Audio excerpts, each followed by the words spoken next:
এলেবেলে ৭-৫ চ্যানেলে সবাইকে স্বাগত। বাংলা ভাষার চিরকালীন এবং সমকালীন সাহিত্যের পাঠ যদি শুনতে ভালো লাগে, তবে চ্যানেলটি আপনারই জন্য। ধারাবাহিকভাবে শুনছেন সত্যজিৎ রায়ের স্মৃতিচারণমূলক গ্রন্থ 'যখন ছোট ছিলাম'। আজ রয়েছে 'ইস্কুলে' শিরোনামে চতুর্থ এবং শেষ পর্ব। এ বইতে শুধু সেই ছোট্ট সত্যজিৎ রায়ের বড় হয়ে ওঠার কাহিনীই শোনাননি তিনি, সেই সঙ্গে শুনিয়েছেন এমন এক পরিবারের কথা, যে পরিবার বাংলা সাহিত্যে একমাত্র ঠাকুরবাড়ির পরেই স্মরণযোগ্য। আর শুনিয়েছেন এমন এক কলকাতার কথা, যে কলকাতা আজ মনে হয় অচেনা। স্মৃতিকে সবাই ধরে রাখতে পারে না, সবাই পারে না স্মৃতিপটে ফুটে ওঠা কাহিনীকে সরস ও সাধু করে শোনাতে। সত্যজিৎ রায় এ দুটো কঠিন কাজই খুব সহজ করে আর সুন্দর করে পেরেছেন। তার স্মৃতি অভিজ্ঞতার ভাণ্ডারটি যেমন মণিমুক্তয় ঠাসা, বলার ভঙ্গিতেও তেমনই হীরের ধার এবং উজ্জ্বলতা। প্রিয় শ্রোতা, চলুন তবে শোনা যাক শেষ পর্ব।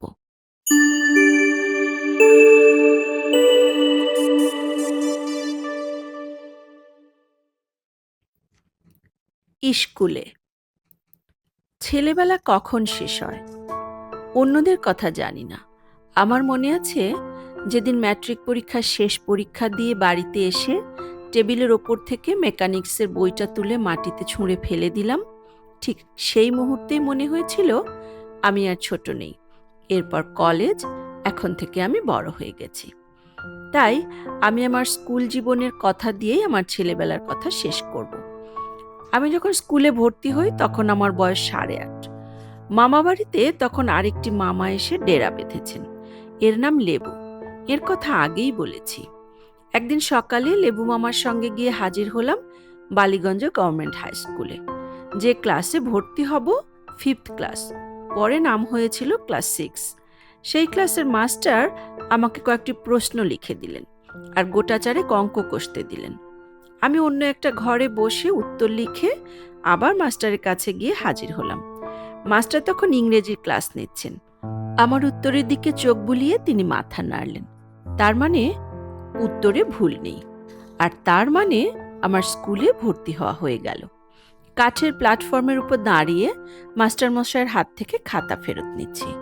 এমন সময় ক্লাসের একটি ছেলে, পরে জেনেছিলাম তার নাম রানা, গলা তুলে আমাকে জিজ্ঞেস করলো, তোমার নাম কি ভাই? আমি বললাম আমার নাম। আমার ডাক নাম? জিজ্ঞেস করলো মিচকি শয়তান রানা দাস। আমার কোনো ধারণা নেই যে স্কুলে চট করে নিজের ডাকনাম বলতে নেই। আমি তাই সরল মনে ডাকনামটা বলে দিলাম। সেই থেকে আমার ক্লাসের বা স্কুলের কোনো ছেলে আমাকে ভালো নাম ধরে ডাকেনি। সে নামটা ব্যবহার করতেন শুধু মাস্টারমশাইরা। বালিগঞ্জ গভর্নমেন্ট হাই স্কুলটা ছিল ল্যান্সডাউন রোড পেরিয়ে বেলতলা রোড পুলিশ থানার পূব গায়ে। স্কুলের পূবে যে রাস্তা, তার ওপারে ডেভিড হেয়ার ট্রেনিং কলেজ। সেখান থেকে বছরে একবার করে বিটিআর ছাত্ররা এসে আমাদের ক্লাস নিত। উঁচু পাঁচিলে ঘেরা স্কুলের দক্ষিণ অংশটা খেলার মাঠ। আকাশ থেকে দেখলে স্কুলের বাড়িটাকে দেখাবে ইংরেজি টি অক্ষরের মতো। তলায় ঝুলে থাকা অংশটা হলো স্কুলের হলঘর, আর মাথার লম্বা অংশটা ক্লাসরুমের সারি। গেট দিয়ে ঢুকে ডাইনে দারোয়ানের ঘর, মায়ে একটু গেলেই একটা বট গাছ, তার গুঁড়িটাকে ঘিরে একটা সিমেন্ট বাঁধানো বেদি। গাছের নিচে অনেকখানি জায়গা জুড়ে ঘাস নেই, কারণ সেখানে টিফিন টাইমে মার্বেল খেলে ছেলেরা। খেলার মধ্যে বড় মাঠে ফুটবল, ক্রিকেট, হকি সবই হয়, আর বছরে একদিন হয় স্পোর্টস। এছাড়া মার্বেল, ডাঙ্গুলি, হাডুডু, লাট্টুর খেলা ইত্যাদি তো আছেই। দারোয়ানের ঘর পেরিয়ে মোরাম বিছানো পথ দিয়ে খানিকটা গিয়ে 3 ধাপ সিঁড়ি উঠে পূব পশ্চিমের টানা স্কুলের বারান্দা। বারান্দার ডাইনে ষাঁড় বাঁধা ক্লাসরুম, আর বাঁয়ে অর্ধেক পথ গিয়ে হলরুমের দরজা। গ্যালারিওয়ালা হল ঘরে সবচেয়ে বড় যে ঘটনাটা ঘটে, সেটা হলো বাৎসরিক পুরস্কার বিতরণী। এছাড়া সরস্বতী পুজোয় পাত পেরে খাওয়া হয়, মাঝে মাঝে বক্তৃতা হয়। আর একবার মনে আছে, গ্রিনবার্গ অ্যান্ড সেলিম বলে 2 বিদেশি অভিনেতা এসে শেক্সপিয়ারের মার্চেন্ট অফ ভেনিস থেকে কয়েকটা দৃশ্য অভিনয় করেছিল। আমরা সবাই ফোল্ডিং চেয়ারে বসে জীবনে প্রথম শেক্সপিয়ার দেখছি, আর আমাদের কাছে ইংরেজির মাস্টার ব্রজেনবাবু চোখ বড় বড় করে স্টেজের দিকে চেয়ে অভিনেতাদের সঙ্গে সঙ্গে ঠোঁট নাড়িয়ে চলেছেন। বোধহয় যাচাই করে দেখছেন ছাত্র জীবনে পড়া নাটকটার কতখানি মনে আছে। একবার বোধহয় সরস্বতী পূজার দিনেই আমাদের হলে চার্লি চ্যাপলিনের ছবি দেখানো হলো। শো যে হবে তার নোটিশ আগের দিন দারোয়ান এসে আমাদের ক্লাসে আহমদ স্যারের হাতে তুলে দিল। আহমদ স্যার পড়লেন, through the kind courtesy of messrs Kodak company ইত্যাদি। কোডাক কোম্পানির নাম স্যারের জানা নেই। তিনি ভাবলেন নামটা দেশি, মোদকের জাত ভাইটাই হবে আর কি। বারান্দার শেষ মাথায় পৌঁছে সিঁড়ি দিয়ে নামলেই সামনে দেখা যায় ছাউনির তলায় দুটো পাশাপাশি জল খাবার ট্যাঙ্ক। ঘাড় নিচু করে কল খুলে আঁজলা করে জল খেতে হয়। ট্যাঙ্ক দুটোর ওপাশে পশ্চিমের দেয়ালে লাগোয়া হলো কার্পেন্ট্রি ক্লাস।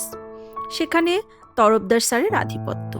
হাতুড়ি, বাটালি, রেঁদা, করাত, ফ্রেটওয়ার্ক মেশিন কোনোটারই অভাব নেই সেখানে। আর সব সময়ই ক্লাসের ভিতর থেকে নানা রকম যান্ত্রিক শব্দ শোনা যায়। দোতলা সিঁড়ি দিয়ে উঠে সামনেই দেখা যায় বারান্দার রেলিংয়ের উপরে ঝুলছে স্কুলের ঘণ্টা। দারোয়ান ছাড়া এই ঘণ্টা বাজায় কার সাধ্য? দড়ি ধরে ঘণ্টায় কাঠি মারলে ঘণ্টা ঘুরে যায়। একটার বেশি ঢং বেরোয় না ঘণ্টা থেকে। দারোয়ান যে কি করে ম্যানেজ করে সেটা আমাদের সকলের কাছে রহস্য। সিঁড়ি দিয়ে উঠে বাঁয়ে ঘুরলে আপিস ঘর পেরিয়ে হেডমাস্টার মশাইয়ের ঘর। আপিসে একটা আলমারি ভর্তি বই, সেটাই হলো স্কুলের লাইব্রেরি। বইয়ের মধ্যে তিনটে, সিনবাদ, হাতেমতাই আর দাগোবার্ট। এত পপুলার যে হাত ঘুরে ঘুরে তাদের অবস্থা শোচনীয়। তিনটে একই সিরিজের বই। সিনবাদ তো সবাই জানে, আর হাতেমতাইয়ের এখনো মাঝে মাঝে নাম শোনা যায়, কিন্তু দাগোবার্টের নাম স্কুল ছাড়ার পরে আর শুনেছি বলে মনে হয় না। স্কুলের দপ্তরের কাজও এই আপিস ঘরেই। গোল ডান্ডার মতো রুলার গড়িয়ে গড়িয়ে খাতার লাল নীল কালি দিয়ে সমান্তরাল লাইন টানা দেখতে ভারী অদ্ভুত লাগতো, সেটা এখনো মনে আছে। সিঁড়ি দিয়ে ডাইনে গেলে প্রথমে পড়বে মাস্টার মশাইদের কমন রুম, তারপর সারবাঁধা ক্লাসরুম। একতলা দোতলা মিলিয়ে সব শুদ্ধ 8টা ক্লাস, 3 থেকে 10। প্রত্যেক ক্লাসে দুজন পাশাপাশি বসার 16টা করে ডেস্ক। কোনো ক্লাসেই 30 থেকে 32 জনের বেশি ছাত্র নেই। 10টায় স্কুল বসে। একটায় 1 ঘন্টা টিফিনের ছুটি, তারপর 4টে পর্যন্ত ক্লাস। গ্রীষ্মের ছুটির পর মাসখানেক মর্নিং স্কুল। সকাল 7টায় ক্লাস বসে। উত্তরায়ণের রোদ তখন জানালা দিয়ে ক্লাসে ঢুকে ক্লাসের চেহারা একেবারে পাল্টে দেয়। মাস্টার মশাইদেরও কেন জানি সকালে কম ভীতিজনক বলে মনে হয়। সূর্য মাথার উপর উঠলেই বোধহয় মানুষের মেজাজটা আরো তিরিক্ষে হয়ে যায়। মর্নিং স্কুলটা তাই অনেক বেশি স্নিগ্ধ বলে মনে হতো। অবশ্য এ থেকে যদি মনে হয় যে মাস্টার মশাইদের বেশিরভাগেরই মেজাজ তিরিক্ষে ছিল, সেটা কিন্তু ঠিক হবে না।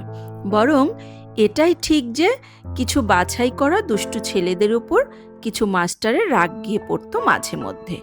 মাস্টারের বুঝে এবং অপরাধ বুঝে শাস্তিরও রদবদল হতো। কিল, চর, কানমলা, জুলফি ধরে উপরে টান, বেঞ্চে দাঁড়ানো, কান ধরে এক পায়ে দাঁড়ানো, সব রকমই দেখেছি আমরা। তবে আমি নিজে কোনোদিন এসব ভোগ করেছি বলে মনে পড়ে না। ভালো ছেলে, শান্তশিষ্ট, কেউ কেউ জুড়ে দিত লেজ বিশিষ্ট। এই হিসেবে গোড়া থেকেই একটা পরিচয় তৈরি হয়ে গিয়েছিল আমার। আমি 6 বছর স্কুল জীবনে 2 জন হেডমাস্টারকে পেয়েছিলাম। প্রথম যখন ভর্তি হই তখন ছিলেন নগেন মজুমদার। তোমরা সন্দেশে ননীগোপাল মজুমদারের গল্প পাও মাঝে মাঝে। নগেনবাবু ছিলেন ননীগোপালের বাবা। তিনি যে হেডমাস্টার সেটা আর বলে দিতে হতো না।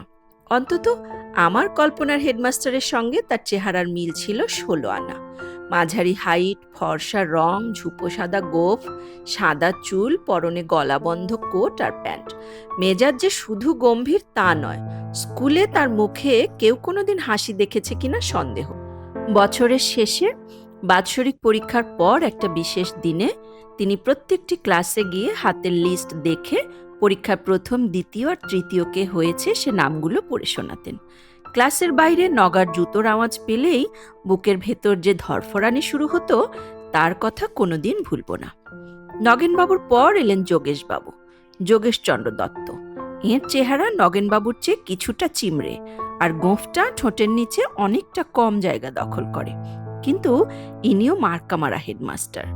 এর প্যান্টটা ছিল ঢোলা গোছের। তখন আমরা ক্লাসে রিপ ভ্যান উইঙ্কেলের গল্প পড়ছি। তাতে একরকম প্যান্টের কথা আছে যার নাম গ্যালিগ্যাস্কিন্স। 300-400 বছর আগে আমেরিকায় এই প্যান্ট চালু ছিল। এই গালভরা নামওয়ালা প্যান্টটি যে আসলে কিরকম দেখতে সেটা আমাদের কারোরই জানা নেই, কিন্তু আমরা ঠিক করে নিলাম যে ওটা যোগেশবাবুর ঢোলা প্যান্টেরই মতোই হবে। তাই যোগেশবাবুর প্যান্ট তখন থেকে আমাদের কাছে হয়ে গেল গ্যালিগ্যাস্কিন্স। হেডমাস্টার মশাইয়ের পরে যাকে সবচেয়ে বেশি সমীহ করতাম তিনি হলেন অ্যাসিস্ট্যান্ট হেডমাস্টার জ্যোতির্ময় লাহিড়ী। একে আমরা লাহিড়ী স্যার বা জ্যোতির্ময় বাবু না বলে সবসময় মিস্টার লাহিড়ী বলতাম। তার কারণ মাস্টার মশাইদের মধ্যে এনার মতো সাহেব আর কেউ ছিলেন না। লম্বা সুপুরুষ চেহারা, গায়ের রং ধবধবে, দাড়ি গোঁফ কামানো, পরনে স্যুট আর টাই। স্যুটের কোটটা একটু বেটে, এছাড়া খুদ ধরার জন্যই। হলঘরে কোনো অনুষ্ঠান হলে ইনি দাঁড়িয়ে থাকতেন হাত দুটো পেটের উপরে জড়ো করে। একটা হাত পেটের উপরেই থাকতো, অন্যটা তার পিঠে মৃদু মৃদু আঘাত করত। মিস্টার লাহিড়ীর ইংরেজি উচ্চারণ ছিল সাহেবের মতো। ওয়েল্টার স্কটের আইভানহো পড়ানোর সময় স্কটের ফরাসি নামগুলোর উচ্চারণ শুনে ভক্তি একেবারে সপ্তমে চড়ে গেল। ফ্রন্ট ডে বোয়েফের উচ্চারণ যে ফ্রদবে হতে পারে সেটা কে জানত। যোগেশবাবুর পরে উনি হেডমাস্টার হয়েছিলেন, কিন্তু ততদিনে আমার স্কুলের পাঠ শেষ হয়ে গেছে। অন্য মাস্টার মশাইদের মধ্যে এক একজন এক এক টাইপ। তখন ব্রিটিশ আমল। সরকার স্কুলের নিয়ম অনুযায়ী হিন্দু মাস্টার মশাইদের সঙ্গে কিছু মুসলমান ও কিছু বাঙালি খ্রিস্টান থাকাটা ছিল স্বাভাবিক। মুসলমানদের মধ্যে ছিলেন আহমেদ স্যার, জসিমউদ্দিন আহমেদ, যিনি কোডাককে বলেছিলেন কোদক। এছাড়া আরও দুজন আমাদের পড়িয়ে গেছেন, তার মধ্যে একজন হলেন কবি গোলাম মোস্তফা। ইনি বছরখানেক আমাদের বাংলা পড়ালেন। এর একটি কবিতা আমাদের পাঠ্যের মধ্যে ছিল, যার প্রথম 2 লাইন হলো, আনমনে একা একা শব্দ চলিতে, দেখিলাম ছোট্ট মেয়ে ছোট্ট গলিতে। মোস্তফা সাহেব পূর্ববঙ্গের লোক। চ আর ছকে ইংরেজি এস এর মতো উচ্চারণ করেন। ভারী দরদের সঙ্গে কবিতাটি পড়ালেন তিনি, কিন্তু উচ্চারণ শুনে কিছু তেদর ছেলে বুঝে নিল একে নিয়ে একটু রগড় করা যায়। গোপাল আগ্রহের সঙ্গে প্রশ্ন করল, আচ্ছা, এই যে 600টা গলিতে 600টা মেয়ে দেখার কথা লিখেছেন, এটা সত্যি ঘটনা স্যার? মোস্তফা স্যার সরল মানুষ, বললেন, হ্যাঁ সত্যি সত্যি। আমি একদিন গলি দিয়ে যেতে যেতে দেখি একটি ছোট্ট মেয়ে দাঁড়িয়ে আছে। আমি তার পাশ দিয়ে যাবার সময় তার মাথায় টুক করে একটা টোকা দিলাম। টোকা মারলেন স্যার? বাহ! কথা আর বেশি এগোলো না, কারণ পিছন থেকে আই গোপলা বোস বলে চাপা ফিসফিসিয়ে রব উঠেছে। মাস্টার মশাইদের মধ্যে খ্রিস্টান ছিলেন 2 জন, বিডি স্যার আর মনোজ বাবু। বিডি স্যার অর্থাৎ বিডি রায়, পুরো নাম বোধ হয় বিধুদান অথবা বিভুদান। এমন নাম এর আগে বা পরে কখনো শুনিনি। ইনি পড়াতেন ইংরেজি। ছোটখাটো মানুষ, ইংরেজি উচ্চারণ যাতে ঠিক হয় সেদিকে বিশেষ নজর। ঈশপের গল্প দি অক্স অ্যান্ড দ্য ফ্রগ পড়াবার আগে বলে নিলেন, ভাওয়েলের আগে দি এর উচ্চারণ হবে দি, আর কনসোনেন্টের আগে দা। দি অক্স অ্যান্ড দ্য ফ্রগ। আর ইংরেজি দ এর উচ্চারণ বাংলা দ এর মতো নয়। বাংলা দ বলার সময় জিভ আর টাকরার মধ্যে কোনো ফাঁক থাকে না, কিন্তু ইংরেজির সময় সামান্য ফাঁক থাকবে, যাতে খানিকটা হাওয়া বেরোয়। আসলে ইংরেজি দ এর উচ্চারণ দ আর ত এর মাঝামাঝি। মনোজবাবুর এক ভাই পুলিশে কাজ করেন। তার বাসস্থান ছিল আমাদের স্কুলের লাগোয়া থানায়। এই পুলিশ ভাইয়ের 2 ছেলে সুকুমার ও শিশির পড়তো আমাদের ক্লাসে। এরা স্কুলে আসতো পাঁচিল টপকে। সুকুমার আমাদের ক্লাসের সেরা দৌড়বাজ, 2 বার পরপর 100 ইয়ার্সে জিতেছে। শিশিরটা মিসকে, বইয়ের সঙ্গে সম্পর্ক নেই। কিল চর কানমলা তার দৈনিক বরাদ্দ, বিশেষ করে তার কাকার হাতে। মনোজবাবু পড়ানোর সময় চেয়ারে প্রায় বসেন না বললেই চলে। টেবিলে ঠ্যাস দিয়ে মাটিতে দাঁড়িয়ে হাতে বই নিয়ে ক্লাস নেন। একটা অদ্ভুত মুদ্রাদোষ, মাঝে মাঝে ডান কাঁধটা ঝাঁকানি দিয়ে ওঠে আর ঘাড়টা ডাইনে হেলে পড়ে, যেন মাছি তাড়াচ্ছেন, আর প্রচণ্ড অন্যমনস্ক। কখন যে কিসের কথা ভাবেন সে এক রহস্য। তার উপর ঠোঁটের ডগায় লেগে আছে ভেরি গুড। একটু বাইরে যাব স্যার? Very good. আমরা চুপ। বাইরে যাবার মধ্যে ভেরি গুডের কি সম্পর্ক? পরক্ষণেই নিজের ভুল বুঝতে পেরে দাঁতে দাঁত চেপে বলেন, এই তো গেলি বাইরে, আবার কেন? হেড পণ্ডিত মশাই ভট্টাচার্য স্যারের কথা সবচেয়ে বেশি মনে পড়ে তার হাতের লেখার জন্য। ব্ল্যাকবোর্ডে এত সুন্দর বাংলা লেখা আর কেউ লিখতে পারে বলে মনে হয় না। সেকেন্ড পণ্ডিত মশাইকে কেন যে সবাই ভ্যান পণ্ডিত বলতো তার কারণ কোনোদিন জানতে পারিনি। নামকরণটা হয়ে গিয়েছিল আমি আসার আগেই। একেও কোনোদিন হাসতে দেখেছি বলে মনে পড়ে না। তবে গোমরা মেজাজ হওয়া সত্ত্বেও ইনি ছাত্রদের সামলানোর ব্যাপারে তেমন দুরস্ত ছিলেন না। এনার একটা ধমক এখনো কানে লেগে রয়েছে। চেঁচিয়ে চেঁচিয়ে আমার গলা দিয়ে রক্তের গঙ্গা বয়ে গেল, তাও তোমরা মনোযোগ দিচ্ছ না। এনার হাত যে চলতো খুব বেশি তা নয়, কিন্তু একবার অজয়কে কানের পাশে চড় মেরে প্রায় অজ্ঞান করে দিয়েছিলেন। সেদিন সারা স্কুল সরগরম। টিফিনের আগের ক্লাসে ঘটনাটা ঘটেছে। টিফিনের ঘন্টা পড়ে গেছে, কিন্তু ক্লাস থেকে কেউ বেরোয়নি। অজয় মুখ লাল করে হাত দিয়ে কান ঢেকে মাথা হেঁট করে বসে আছে। ছেলেরা তাকে ঘিরে রয়েছে। মাস্টার মশাইকেও একরকম ক্লাসে বন্দি করে রাখা হয়েছে। বাইরের থেকে ক্লাসরুমের বন্ধ দরজার খড়খড়ির ফাঁক করে অন্য ক্লাসের ছেলেরা ভ্যান ভ্যান বলে টিটকিরি দিচ্ছে। প্রহার ছাড়া আর এক রকমের অস্ত্র কোনো কোনো মাস্টার মশাই ব্যবহার করতেন, যেটা প্রহারেরও বাড়া। সেটা হলো বাক্যবাণ। রমণীবাবু ছিলেন এ ব্যাপারে অদ্বিতীয়। তার দাঁত খিচুনি চেহারাটা ব্যঙ্গ বিদ্রুপের জন্য সব সময় তৈরি হয়ে থাকত। সঞ্জয় বলে একটি নতুন ছেলে ভর্তি হলো। তখন আমরা বোধহয় ক্লাস 8-এ। জানা গেল ঠাকুরবাড়ির সঙ্গে তার একটা সম্পর্ক আছে। ছেলেরা মশকরারের সুযোগ ছাড়বে কেন? আমার বেলাতেও ছাড়েনি। আমি যে সুকুমার রায়ের ছেলে আর উপেন্দ্র কিশোরের নাতি, এটা গোড়াতেই জানাজানি হয়ে গিয়েছিল। তারপর ক্রমে বেরিয়ে পড়ল HMVর আর্টিস্ট কনক দাস আমার মাসি, আর বাংলার সেরা ক্রিকেটার কার্তিক বোস আমার কাকা। এর কয়েকদিন বাদে আমাকে শুনতে হলো, হ্যাঁ রে মানিক, অমল বলছিল পঞ্চম জর্জ নাকি তোর দাদু, সত্যি নাকি? সেই রকম রবিবাবু তোর কে হন রে, জ্যাঠামশাই? এ প্রশ্ন সঞ্জয়কে অনেকবার শুনতে হয়েছে। দোষের মধ্যে সঞ্জয়ের রংটা খুব উগ্র রকম ফর্সা নয়, তার সঙ্গে বেশ খানিকটা গোলাপির ছোপ, যাকে বলে দুধে আলতা। তাছাড়া ঠাকুরবাড়ির মেধার অংশও যে তার ভাগে খুব বেশি পড়েনি, সেটা কয়েকদিনের মধ্যেই বোঝা গেল। রমণীবাবু সেটা আঁচ করে নিয়ে তার দিকে ছাড়লেন বাক্যবাণ, এই যে মাকাল ফল, মাকাল ঠাকুর, তোমার কান দুটো আর একটু লাল করে দেব নাকি? এসো তো কাছে বাপু। রমণীবাবুর এই ছ্যাঁকা দেওয়া কথা সহ্য করার ক্ষমতা আমাদের কারোরই ছিল না। কিন্তু এমন মাস্টার মশাই ছিলেন যাদের রাগ যাতে বেশিদূর এগোতে না পারে তার ব্যবস্থা করা ছাত্রদের অসাধ্য ছিল। ব্রজেনবাবু ছিলেন আমাদের প্রিয় মাস্টার মশাইদের মধ্যে একজন। কড়া কথা তার মুখ দিয়ে খুব বেশি শোনা যায়নি। এই যোগেশবাবুর নাম যে কেন গাঁজা হলো সেটার কারণ আর এখন মনে নেই। হয়তো যোগেশ থেকে জগা, থেকে গজা, থেকে গাঁজা। তবে এনার সম্বন্ধে আমাদের ভীতি খানিকটা কেটে গিয়েছিল যখন উনি একদিন আমাদের একটা ক্লাস নিলেন। কোনো একজন মাস্টারমশাই অনুপস্থিত ছিলেন, তাই এই ব্যবস্থা। আশ্চর্য, সেদিনের ক্লাসে যতটা মজা পেয়েছিলাম, যত নতুন জিনিস শিখেছিলাম, সেরকম আর কখনো হয়নি। গেঞ্জি কথাটা কোথা থেকে এসেছে কে বলতে পারে? এই ছিল যোগেশবাবুর প্রথম প্রশ্ন।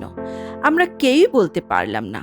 যোগেশবাবু বললেন, কথাটা আসলে ইংরেজি গেঞ্জে।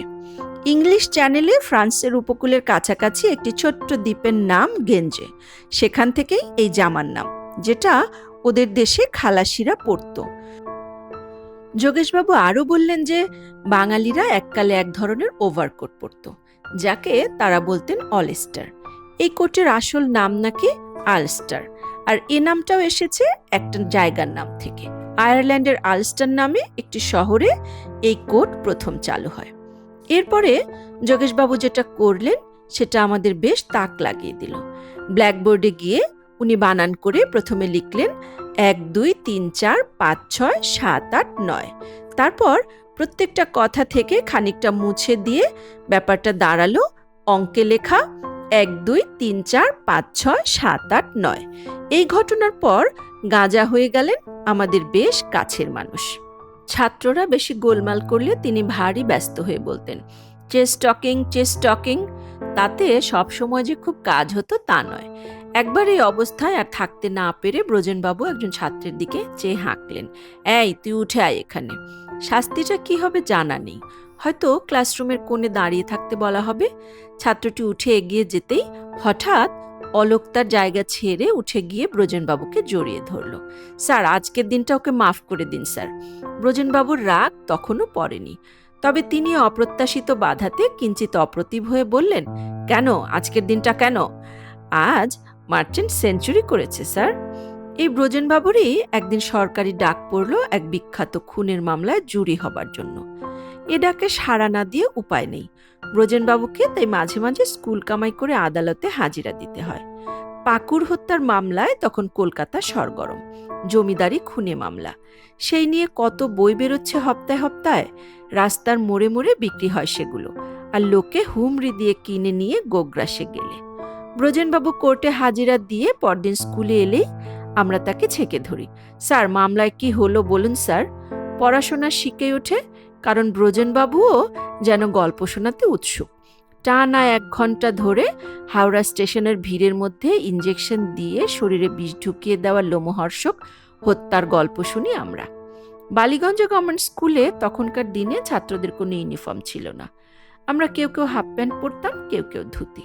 মুসলমান ছেলেদের পায়জামা পরে আসতেও দেখেছি, মনে পড়ে। ধুতির সঙ্গে শার্ট পরাই ছিল রেওয়াজ, আর একটু লায়েক ছেলে হলেই শার্টের পেছনের কলারটা দিত তুলে। স্পোর্টসম্যান হলে তো কথাই নেই। উঁচু ক্লাসের কেষ্টদা, জ্যোতিষদা, হিমাংশুদা এরা সকলেই খেলোয়াড় ছিলেন, আর সকলেই কলার তুলতেন। এর মধ্যে কেষ্টদার রীতিমতো দাড়ি গোপ গজিয়ে গিয়েছিল ম্যাট্রিক ক্লাসেই। দেখে মনে হতো বয়স অন্তত 19-20 তো হবেই। আমরা মাত্র 4 ক্লাস নিচে পড়েও অনেক বেশি ছেলে মানুষ। দাড়ি গোফের কোনো লক্ষণ তো নেই, অদূর ভবিষ্যতে হবে বলেও মনে হয় না। কলার তোলার যিনি রাজা, তিনি কিন্তু ছাত্র নন, তিনি শিক্ষক, ড্রিল স্যার সনদবাবু। উনি যখন এলেন তখন স্কুলে 3 বছর হয়ে গেছে আমার। চোখ ঢুলু ঢুলু, বায়োস্কোপের হিরো হিরো চেহারা, আর শার্টের কলার এত বড় আর ছড়ানো যে কাঁধ অবধি পৌঁছে যায়। তার উপর সেটা তুললে মনে হতো ড্রিল স্যার বুঝি ওড়ার জন্য তৈরি হচ্ছেন। এখন যেটাকে পিটি বলা হয়, তখন সেটাই ছিল ড্রিল। সপ্তাহে 2 কি 3টে দিন 1 ঘন্টা করে স্কুলের মাঠে কাটাতে হতো। ড্রিল স্যারের তখন মিলিটারি মেজাজ, নানা রকম কুচকাওয়াজের মধ্যে হাই জাম্পের ব্যবস্থাও আছে। মাটি থেকে হাত ধুয়ে কুঁচুতে শুইয়ে রাখা বাঁশ টোপকে পেরোতে হবে। যে ইতস্তত করবে তারই প্রতি হুঙ্কার ছাড়বেন ড্রিল স্যার, এই সে জাম্প।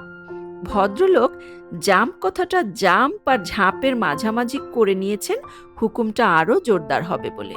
এই জাম্পের হুকুম আমাকেও শুনতে হয়েছে, কারণ ছেলেবেলায় ডেঙ্গু নামে এক বিটকেল অসুখে আমার ডান পাটা কমজোর হয়ে যাবার ফলে আমি লম্ফঝম্পে কোনোদিন বিশেষ পারদর্শী হতে পারিনি। যে জিনিসটা ছেলে বয়স থেকে বেশ ভালোই পারতাম সেটা হলো ছবি আঁকা। সেই কারণে স্কুলে ঢোকার অল্প দিনের মধ্যেই আমি ড্রয়িং মাস্টার আশুবাবুর প্রিয় পাত্র হয়ে পড়েছিলাম। সত্যজিৎ নামেও সত্যজিৎ, কাজেও সত্যজিৎ।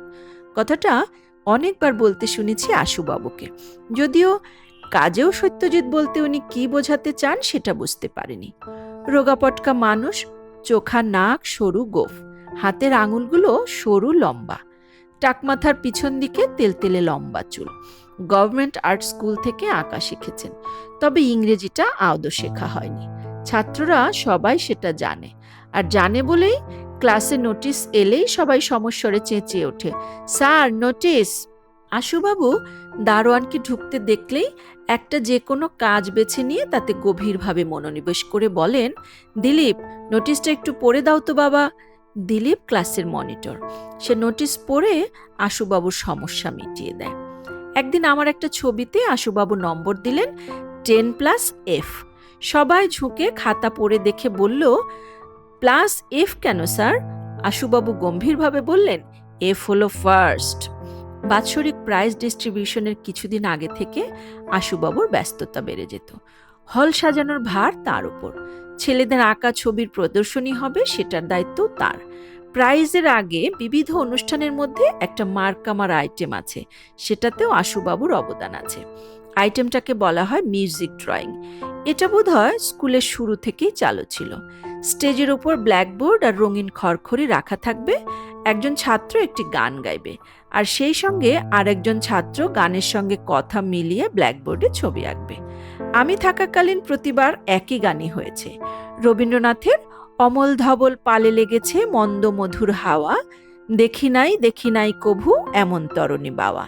শেষের 2 বছর বাদে প্রতিবার একই আর্টিস্ট ছবি এঁকেছে, আমাদের চেয়ে 3 ক্লাস উপরের হরিপদদা। এটা বলতেই হবে যে তার হাত আর নার্ভ এই দুটো জিনিসের উপরে আশ্চর্য দখল ছিল। হল ভর্তি লোকের সামনে নার্ভাস না হয়ে শটান ব্ল্যাকবোর্ডে ছবি আঁকাটা চারটিখানি কথা নয়, কিন্তু হরিপদদা প্রতিবারই সে পরীক্ষায় চমৎকারভাবে উত্তরতেন। 1933-এ ম্যাট্রিক পাশ করে তিনি স্কুল থেকে বেরিয়ে গেলেন। এবার কে নেবে তার জায়গা? আশু বাবার ইচ্ছে আমি নেই, কিন্তু আমি আদৌ রাজি নই। এর সহজ কারণ হচ্ছে আমার মতো স্টেজ ভীতি সচরাচর দেখা যায় না। কোনো বিষয়ে প্রাইজ পাচ্ছি শুনলে আমার গায়ে জ্বর আসে, কারণ অতগুলো লোকের সামনে আমার নাম ডাকা হবে, আমি জায়গা ছেড়ে উঠে গিয়ে হোমরা চোমরা কারো হাত থেকে প্রাইজ নেব, তারপর আবার হেঁটে আমার জায়গায় ফিরে আসব। এটা আমার কাছে একটা আতঙ্কের ব্যাপার। কাজেই মিউজিক ড্রয়িং এর ভার শেষ পর্যন্ত পড়ল সুরঞ্জনের ওপর। ছবি একই, নদীতে সাদা পালতোলা নৌকা, আকাশে থোকা থোকা সাদা মেঘ, মেঘের ফাঁক দিয়ে সূর্য অস্ত যাচ্ছে ওপারের গাছপালার পেছন দিয়ে। কিন্তু হরিপদদার সে পরিপাট্য আর হাতের জোর সেখানে নেই। অনুষ্ঠানের সূচির মধ্যে আমি থাকার শেষ 3 বছর 2টি জিনিস কখনো বাদ পড়েনি। এক হলো মাস্টার ফুলুর তবলা, আর এক হলো জয়ন্তর ম্যাজিক। ফুলু আমাদের চেয়ে ক্লাস 3 নিচে পড়তো, 7 বছর বয়স থেকে তবলা বাজায়, পরে আরেকটু বড় হয়ে আসর টাসরেও বাজিয়েছিল। জয়ন্ত আমার চেয়ে 2 ক্লাস উপরে পড়তো, পরপর 2বার ফেল করে আমাদের ক্লাসে এসে যায়। পরীক্ষায় সে যে পাশ করবে না সেটা বুঝেছিলাম যখন সে আমাদের সঙ্গে এক ক্লাসে বসে পরীক্ষা দিচ্ছে। আমরাও লক্ষ্য করছিলাম সে খাতার দিকে না চেয়ে বারবার নিজের কোলের দিকে চাইছে। কোলে বই খোলা আছে কি? যে মাস্টারমশাই গার্ড দিচ্ছিলেন তিনিও ব্যাপারটা দেখে হনহনিয়ে গেলেন জয়ন্তের দিকে। নিচে কি দেখা হচ্ছে? জয়ন্ত হাত তুলে দেখিয়ে দিল, তাতে একটি আস্ত মর্তমান কলা। টিফিন খাবো স্যার, তাই দেখে নিচ্ছিলাম ঠিক আছে কিনা। জয়ন্ত ম্যাজিক অভ্যাস করেছে 10-11 বছর বয়স থেকে। স্টেজের ম্যাজিক ছাড়াও আরও ভেলকি জানে সে। আমাদের ক্লাসে আসার কয়েকদিনের মধ্যেই দেখি ক্লাসে বসে বসেই পরিমল হঠাৎ অজ্ঞান হয়ে পড়েছে। কি ব্যাপার? না, জয়ন্ত কয়েক মিনিট ধরে পরিমলের গলার দুদিকের দুটো রগ টিপে ধরে বসেছিল, তার থেকেই এই কাণ্ড। জয়ন্ত বুঝিয়ে দিল ওই দুটো রগকে বলে ক্যারোটিড আর্টারিস। ওগুলো টিপে রাখলে মস্তিষ্কে রক্ত চলাচল কমিয়ে দিয়ে মানুষকে অজ্ঞান করে দেয়। তবে রগ ছেড়ে দেবার কয়েক সেকেন্ডের মধ্যেই আবার রক্ত চলাচল শুরু হয়ে যায় আর জ্ঞান ফিরে আসে। হাত সাফাইয়ের ম্যাজিকে জয়ন্ত ছিল সিদ্ধহস্ত। তবে সে যে আরো অনেক বেশি অগ্রসর হচ্ছে সেটা জেনেছিলাম আমাদেরই ক্লাসের অসিতের জন্মদিনের নেমন্তন্নে। অসিত জয়ন্তকে ডেকেছিল ম্যাজিক দেখানোর জন্যই। খাওয়ার পর ম্যাজিক হবে। খাওয়ার মধ্যে কাঁচের জলের গেলাস হাতে নিয়ে জল খেয়ে হঠাৎ গেলাসটাকেই কর্মরিয়ে চিবিয়ে খেতে আরম্ভ করে দিল জয়ন্ত। কাঁচ খাওয়া, পেরেক খাওয়া এসব স্কুলে থাকতেই শিখেছিল। স্কুল ছাড়ার বছর 2 মধ্যেই শুনলাম অ্যাসিড খেয়ে ম্যাজিক দেখাতে গিয়ে জয়ন্ত মারা গেছে। আমাদের ক্লাসের ছেলেদের মধ্যে অনিলের কথাটা আলাদা করে বলা দরকার, কারণ তার মধ্যে কিছু বিশেষত্ব ছিল। অনিল খুব অল্প বয়সে বেশ কিছুদিন সুইজারল্যান্ডে ছিল একটা কঠিন ব্যারাম সারানোর জন্য। সেরে উঠে দেশে ফিরে 1933-এ ভর্তি হয় আমাদের ক্লাসে। তখন আমি ক্লাস 8-এ পড়ি। সঞ্জয়ের যেমন ঠাকুরবাড়ির সঙ্গে সম্পর্ক ছিল, অনিলেরও পূর্বপুরুষের মধ্যে একজন বিখ্যাত বাঙালি ছিলেন। একবার বিটির এক ছাত্র আমাদের ক্লাস নিচ্ছেন। রোমান ইতিহাস পড়াতে গিয়ে এট্টুরিয়ার রাজা লার্স পোর্সিনার নাম উল্লেখ করা মাত্র মিচকে ফররুক বলে উঠেছে, কি বললেন স্যার? লর্ড সিনহা? পিছনেই বসেছিল অনিল। সে ফররুকের মাথায় মারল এক গাঁটটা। কারণ আর কিছুই না, এই লর্ড সত্যেন্দ্রপ্রসন্ন সিংহ ছিলেন অনিলের দাদামশাই। অনিল নিজে ছাত্র ছিল খুব চতুর। বহুদিন বিদেশে থাকার জন্য বাংলায় খুব কাঁচা, কিন্তু পুষিয়ে নিত ইংরেজি আর অঙ্কে। বাবার একমাত্র ছেলে আর অবস্থাপন্ন ঘরের ছেলে বলে অনিলের ভাগ্যে কিছু জিনিস জুটে যায় যেটা আমরা কল্পনাই করতে পারি না। নেসলে কোম্পানি তখন তাদের 1 আনার চকলেটের প্যাকেটে এক ধরনের ছবি দিতে আরম্ভ করেছে। ছবিগুলো একটা সিরিজের অন্তর্গত, নাম ওয়ান্ডার্স অব দ্য ওয়ার্ল্ড। নেসলেই অ্যালবাম বার করেছে, সেই অ্যালবামে ছবিগুলো সেঁচে রাখতে হয়। আমাদের সবার মধ্যে কম্পিটিশন লেগে গেল কার অ্যালবাম আগে ভর্তি হয়। মুশকিল হচ্ছে কি, প্রত্যেক প্যাকেটেই যে নতুন ছবি পাওয়া যাবে এমন কোনো কথা নেই। অনিলের পয়সা আছে, সে একসঙ্গে 100 প্যাকেট চকলেট কিনে একদিনেই প্রায় অ্যালবাম ভরিয়ে নিল। ওর সঙ্গে পাল্লা দেবে কে? অবশ্যই যে ছবি একটার বেশি হয়ে যাচ্ছে সেগুলো সে আমাদের বিলিয়ে দিল অকাতরে। কিন্তু নিজে কিনে পাবার মতো মজা আছে কি তাতে? আমরা ডেস্কের মাঝখানে বসানো নীল কালির দোয়াতের মধ্যে রেড ইঙ্ক আর রিলিফ নিব ডুবিয়ে লিখি, আর অনিল লেখে পার্কার ফাউন্টেন পেনে। আমরা 5 টাকার বাক্স ক্যামেরায় ছবি তুলি। অনিল হঠাৎ একদিন একটা 500 টাকার জার্মান লাইকা ক্যামেরা নিয়ে এলো, সঙ্গে সাউথ ক্লাবের টেনিস টুর্নামেন্টের এনলার্জ করা ছবি। কলকাতায় যখন প্রথম ইয়ো ইয়ো বেরোলো, অনিল একসঙ্গে গোটা আষ্টেক কিনে নিয়ে এলো স্কুলে। তারপর অবশ্য অনেকেই কিনলো এই মজারখোর জিনিসটা। একদিন তো দেখি অনিল একজোড়া রোলার স্কেটস কিনে নিয়ে এসেছে। টিফিনের ঘন্টা পড়তেই ক্লাস থেকে বেরিয়ে এসে চাকা লাগানো জুতা পরে বারান্দার এই মাথা ও মাথা গড়িয়ে বেড়াতে লাগলো।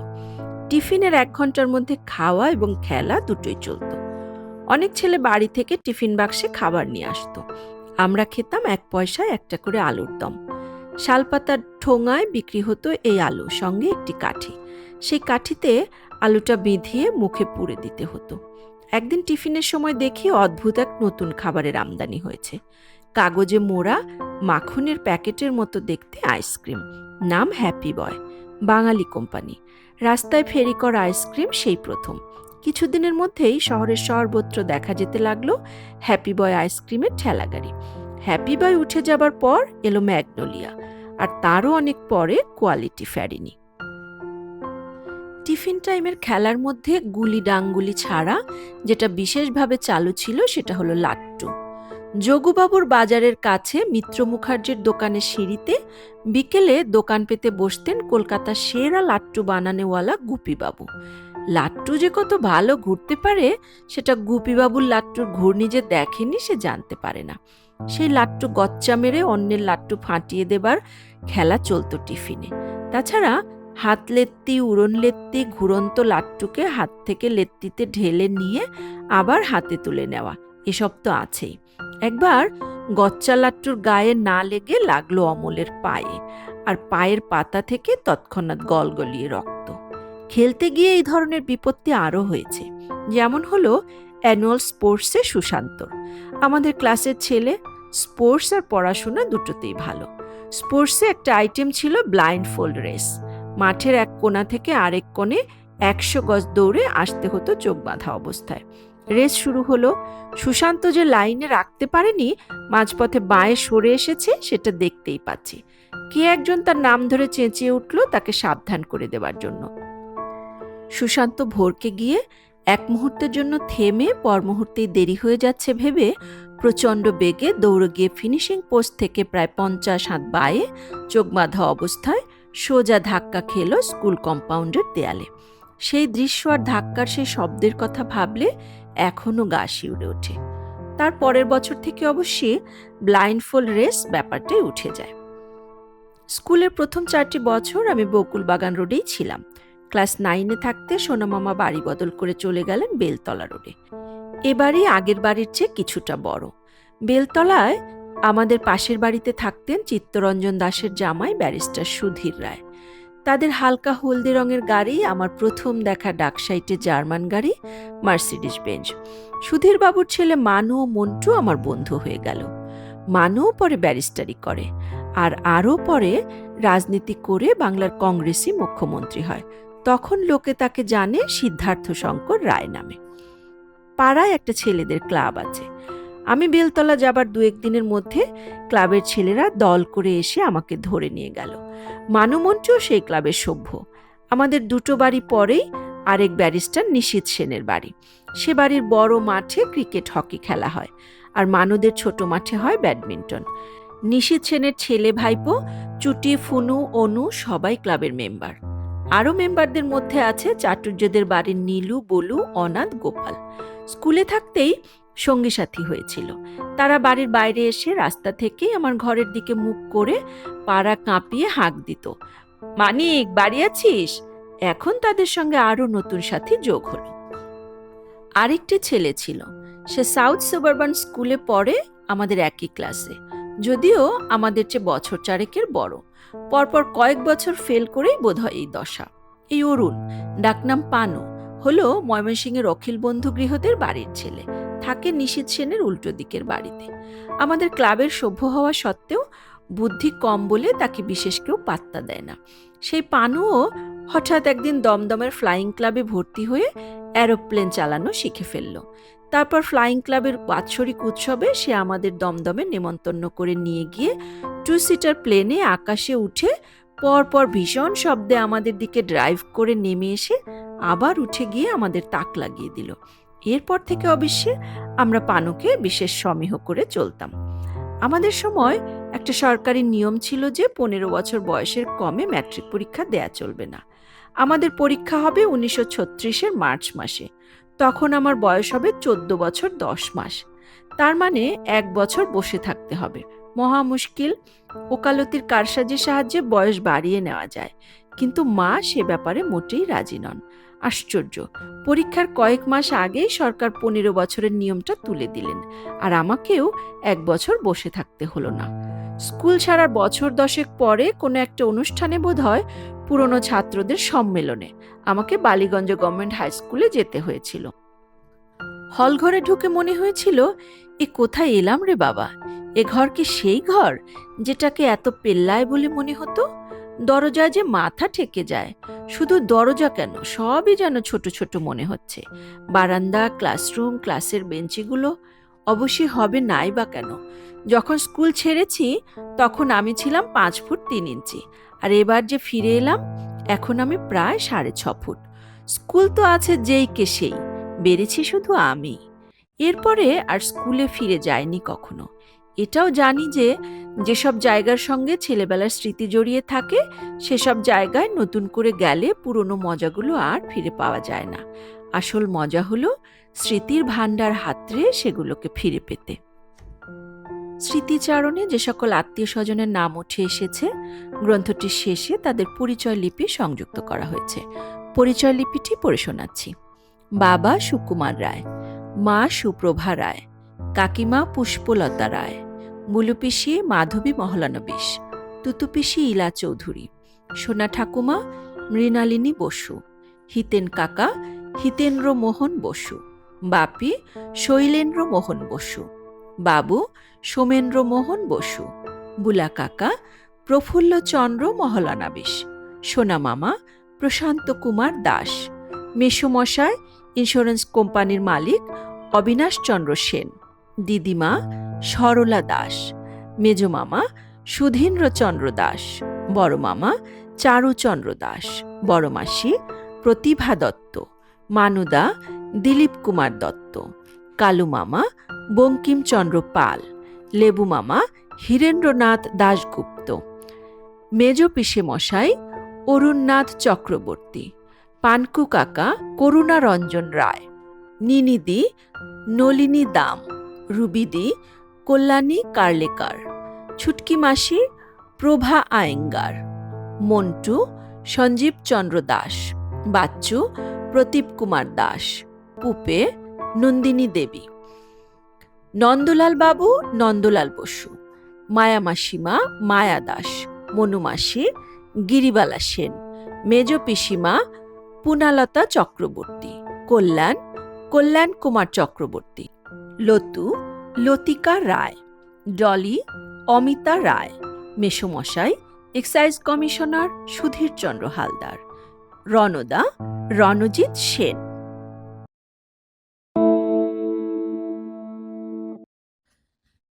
আজ এ পর্যন্তই। কথা হবে আগামী পর্বে।